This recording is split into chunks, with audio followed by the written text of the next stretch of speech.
Buenos días a todos y a todas. Hoy vamos a estudiar un poquito lo que es una base de datos. Este tema es un poquito teórico, pero creo que es importante para poder continuar y saber qué estamos haciendo con RStudio. Porque en el fondo todo esto va del manejo de RStudio. Bueno, ¿qué es una base de datos?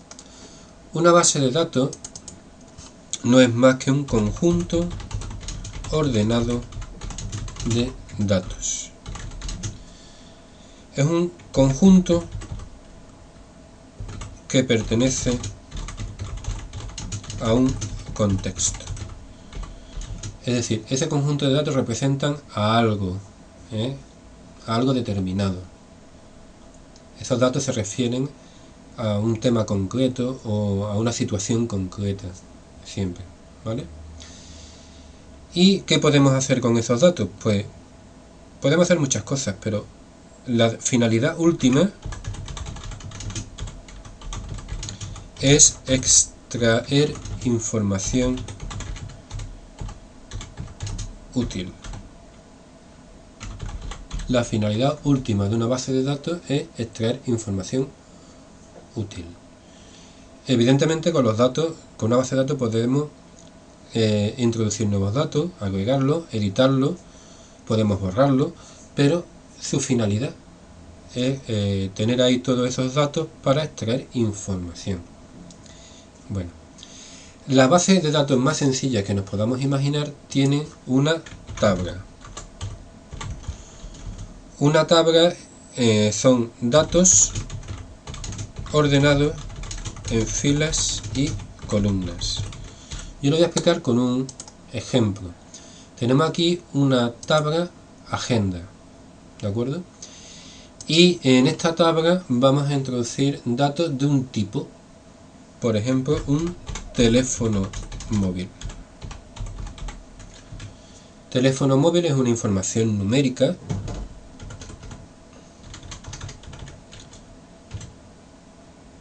por ejemplo, lo que estoy poniendo aquí, ¿no? Me lo estoy inventando, por supuesto. Que puede ser los teléfonos de distintas personas. Todos estos datos ordenados en forma de columnas que se refieren, que es una información concreta, en este caso el teléfono móvil, se denominan campos o también atributos de la tabla. Una tabla también puede denominarse entidad en un contexto mucho más formal, ¿de acuerdo? De manera que el teléfono móvil sería un campo o un atributo de mi tabla agenda. Bien, otro distinto pues podría ser el domicilio. El domicilio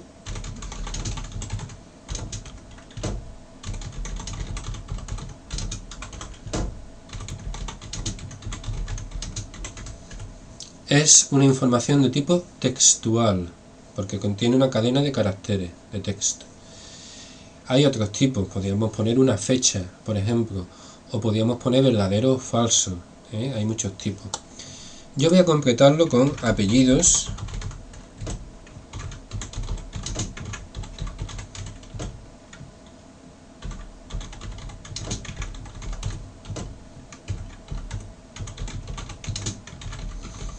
y con nombre, que son los datos que suele tener una agenda. Se nos podría ocurrir muchos más, y podríamos poner ahí una serie mucho más larga de campos, ¿de acuerdo? Pero las tablas también tienen los datos ordenados en filas. Si me doy cuenta, la selección de datos que he hecho ahora mismo en esta tabla, de estas filas, ¿qué es lo que me está indicando? Pues que esos distintos datos pertenecen a una persona. Por lógica, vemos que los datos de una fila tienen una vinculación entre ellos. Se vinculan a la misma persona. La persona que tiene de nombre Carmen, de apellido González Soto, que tiene un determinado teléfono móvil y tiene un determinado domicilio. A esta vinculación, que la veo en las filas, la puedo llamar ejemplar, o también registro, ¿de acuerdo? Y cada registro de la base de datos, en este caso la tabla agenda, pues corresponde a una determinada persona y no a otra. Bueno, imaginémonos ahora una base de datos un poco más compleja, en la que no solamente tiene una tabla, porque una base de datos puede ser una sola tabla, pero suele ser más de una tabla. Entonces imaginémonos el contexto en el que esta agenda es la agenda de los clientes de un concesionario de coches. Concesionario de coches se dedica a vender coches, entonces a lo mejor podemos tener otra tabla distinta, con los coches que ha vendido ese concesionario. Yo tengo aquí una tabla de los coches vendidos, la marca, el modelo, el color, la fecha de compra, y evidentemente se nos pueden ocurrir muchos más campos. Y un registro de esa tabla, por ejemplo, este es un SEAT Altea blanco que se vendió el 1 de febrero de 2019, de marzo, de 2019. Bien, estas dos tablas pertenecen a la misma base de datos del concesionario. Y ahora os quería explicar otra cosa. Se nos puede ocurrir que esta tabla y esta tabla están relacionadas, porque si estos son los clientes y estos son los coches vendidos, evidentemente cada coche lo ha comprado un cliente de esta tabla. ¿Cómo puedo relacionar esta tabla con esta? Bueno, lo que parece más evidente es que yo ponga aquí un campo en coches vendidos que llame cliente y que ponga aquí el nombre de la persona que lo ha comprado.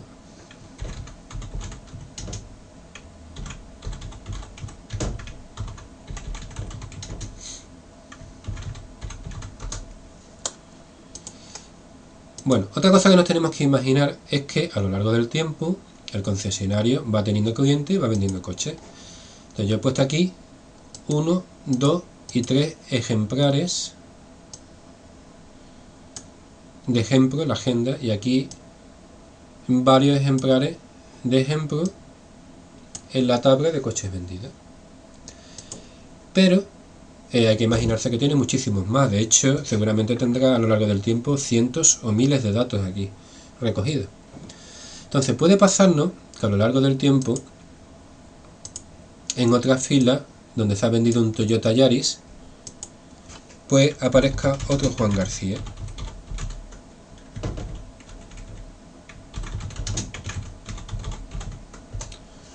Aparezca otro Juan García. Aquí y aquí, repetido. ¿Qué podría significar que aparezca aquí el nombre un par de veces? Pues podría significar que si consideramos que es la misma persona, esta persona ha comprado un Toyota después de haber comprado un Citroën. Pero también podría pasar que este Juan García, como es un nombre y un apellido muy común, fuese otra persona distinta. De manera, ¿cómo podemos saber en la tabla de coches vendidos si es la misma persona o son personas distintas? Pues eligiendo un tipo de dato adecuado al campo cliente aquí. Este tipo de datos no es adecuado. ¿Por qué? Porque puede haber duplicidad y no podemos elegir un dato que pueda estar duplicado. Entonces, nos venimos a la agenda y vamos a imaginarnos que introducimos un campo nuevo en la agenda que se llame identificación. Y esta identificación es simplemente un número. Voy a poner el 1, el 2, el 3. Y así. Voy a poner otro dato, número 10, que va a ser otro Juan García, pero esta vez Fernández, no Gómez, una persona distinta, con otro número de teléfono móvil, con otro domicilio, y que lo único que comparten este con este es el primer apellido. Evidentemente, si aquí he puesto números de identificación distintos, otra diferencia que tiene el primer Juan García de este Juan García va a ser evidentemente ese número de identificación. Bien, ya podemos, yo creo que ya lo habéis adivinado, ¿no? Lo que es lo que hago. Aquí en cliente no pongo el nombre, pongo la identificación. O sea, el que ha comprado el Citroën Sara es el cliente número 1. El que ha comprado el Renault Megane puede ser el cliente número 15. El que ha comprado el Seat Altea fue el cliente número 32. Y el que ha comprado el Toyota es el número 1. Si yo elijo ahí el número 1, tanto para el Toyota como para el Citroën, ¿qué me está diciendo la base de datos? La base de datos me está diciendo que el cliente número 1, Juan García, ha comprado el Citroën y el Toyota. Pero si pongo aquí el número 10, ¿qué me dice la base de datos? Pues la base de datos me está diciendo que el Citroën lo ha comprado el número 10, que es Juan García Fernández, y el Toyota lo ha comprado el cliente número 1, que es Juan García Gómez. Este número que está aquí, que he elegido como identificación, es un número que tiene que tener unas condiciones determinadas. Yo creo que están claras, pero no, os lo voy a decir por si no son evidentes. Este número de identificación tiene que ser único. Es decir, en cada fila tiene que valer algo distinto, no puede repetirse. No puede repetirse de ninguna de las maneras. Y no solo en los datos que tenemos no puede repetirse, sino en los datos futuros que vayamos a meter, tenemos que asegurarnos que va a ser distinto de los anteriores. Cuando yo tengo un campo único, lo puedo utilizar para conectarlo con otra tabla de la base de datos. Bien, vamos a imaginarnos, yo creo que alguno estará pensando, bueno, ¿por qué pongo un número de identificación? Las personas ya tienen un número de identificación que se supone que es para ellos y nada más, que es el número del DNI. Yo podría poner aquí el DNI de las personas, de los clientes.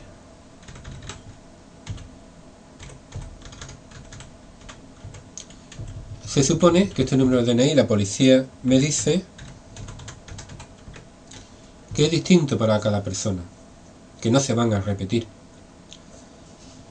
Bueno, si pongo los DNI y cumple que son únicos, pues puedo usar aquí los DNI. Puedo usar, en vez de ese número, puedo usar los DNI.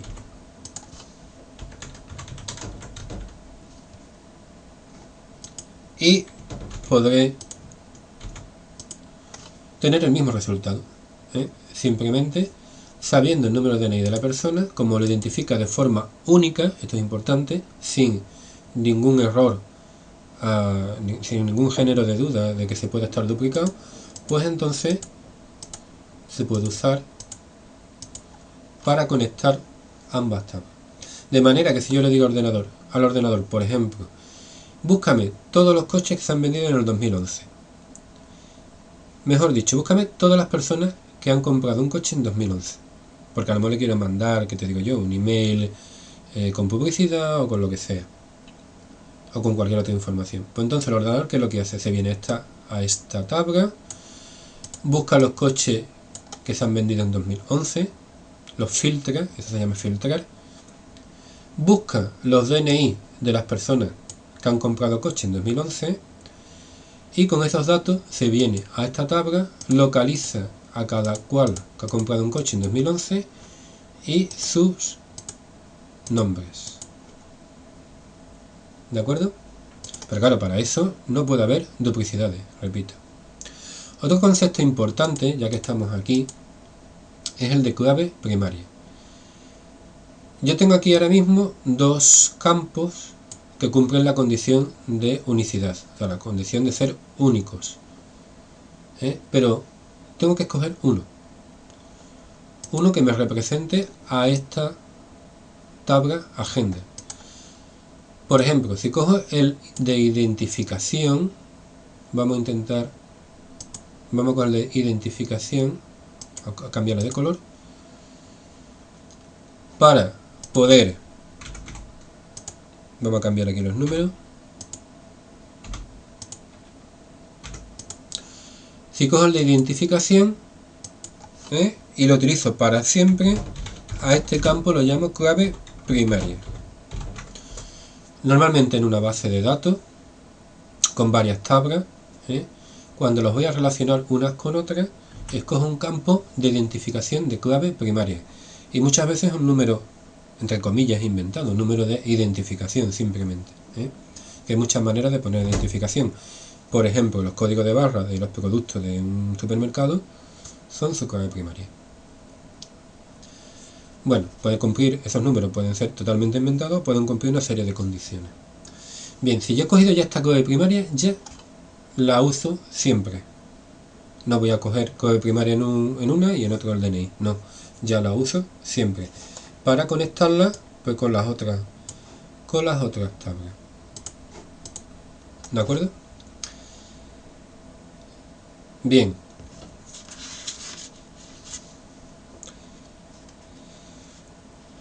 Una vez que ya sabemos lo básico, bueno, creo que no lo he dicho.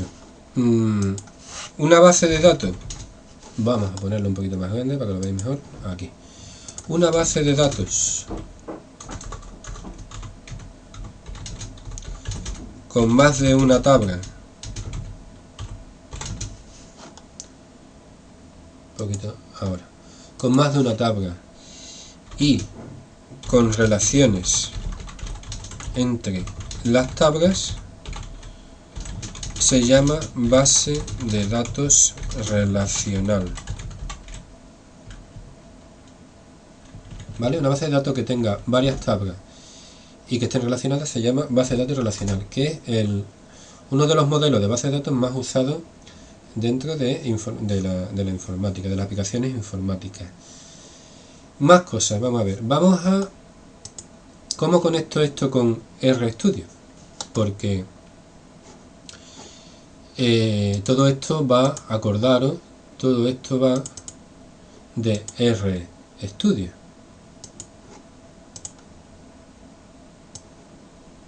Ponlo aquí más chiquitito, pero quería poner el logo.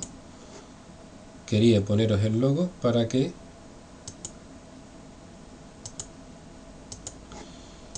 nos acordemos de que todo esto va de RStudio.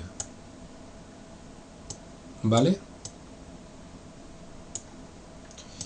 Nosotros con RStudio podemos, RStudio sirve para analizar bases de datos y extraer información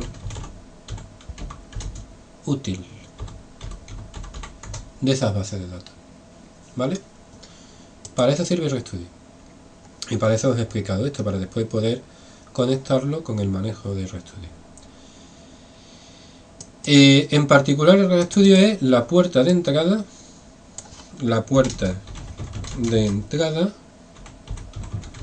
metafóricamente,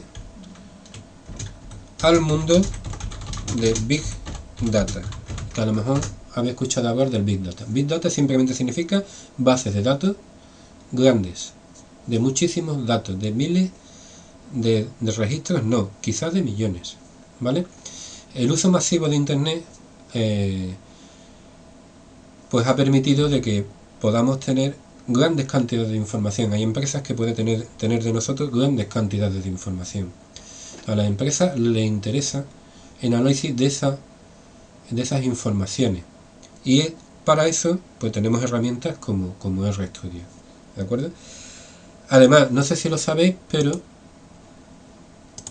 el mundo la próxima revolución tecnológica va a ser una de las revoluciones tecnológicas que nos viene es el Internet de las cosas, ¿vale? El IoT.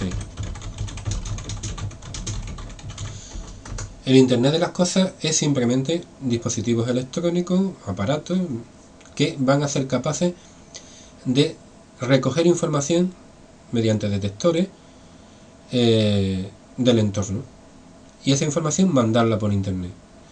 Por lo tanto, va a haber un auge o una mayor difusión de datos, ¿vale? Va a haber una mayor recogida de datos. O sea, se supone que las bases de datos grandes van a tener una importancia enorme, ¿eh? En los próximos años, cada vez más. Yo os voy a poner un ejemplo, ¿no? En uno de los sectores industriales en los que se supone que esto va a empezar con más fuerza es el automovilístico. Ya habéis escuchado hablar de que hay coches que son autónomos, que no necesitan conductor. Bueno, necesiten o no necesiten conductor, los coches cada vez son capaces de detectar más su entorno, de tener sensores que pueden saber si está lloviendo o no está lloviendo, si un coche de delante frena o no frena, si se le cruza a la persona por al lado, etcétera. Eso sabéis que ya existe. Entonces, los coches, si además de esos sensores fuesen capaces de enviar la información que ellos recogen a la red, a internet, pues alguien podría estar recogiendo esos datos, analizándolos, y tomando decisiones en función de esos datos. Vosotros imaginaros que yo voy por una calle de una ciudad con mi coche y mi coche está mandando constantemente datos a una central donde saben a qué velocidad voy, si he frenado, si no he frenado, un montón de historias, ¿no? Y además, en esa central de datos, pues recojo los datos de sensores que haya por la calle, de manera que puedan saber cuántos coches pasan por un determinado sitio, incluso con cámara, pues saber qué coches exactamente están pasando, porque les lee la matrícula, pues no sé, etcétera. Se puede tener una base de datos en tiempo real que recoge información de todos esos coches. Bueno, pues a lo mejor hay una empresa que puede ser de ambulancias, voy a imaginarme una empresa de ambulancias, que está muy interesada en tener o saber un recorrido preciso de un punto a otro sin que se encuentre con un atasco y que pueda ir por el sitio más rápido posible en una ciudad grande como puede ser Madrid o Barcelona, ¿no? O Jerez mismo, porque Jerez ya se ha convertido en una ciudad que el tráfico algunas veces es caótico. Pues entonces, esa empresa estaría muy interesada que en tiempo real, fijaros, en tiempo real, o sea, casi al mismo tiempo que se recogen los datos,